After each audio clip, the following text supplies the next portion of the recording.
Dada mambo? Dada mambo? Poa. Inaonekana ulikuwa mbali sana eti.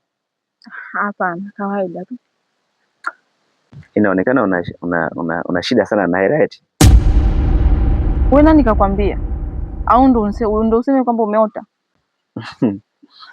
Hamna, mimi huwa na tabiri vitu vidogo vidogo kama hivyo. Kwa hiyo nilivyokuona tu nikajua una shida na hela. Kiukweli kaka, mimi nina shida sana. Kweli? Vipi nikikupa shilingi 10,000 unanirudishia shilingi ngapi?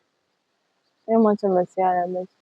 Yaani mtu from nowhere tu umekutana naye njiani, humjui hakujui, unataka kumsaidia au kuna kingine labda? Hapana, nimeuliza tu, nikupa shilingi 10,000 unanirudishia shilingi ngapi? Nakurudishia shilingi 5,000. 5,000? Kweli? Twende basi. Twende wapi? Si huko vichakani tukamalizane. Hivyo chizi. Mimi na hapa nimekaa nauza sura nani? Toka. Toka. Mchafu wa sura leo hadi mwili wewe.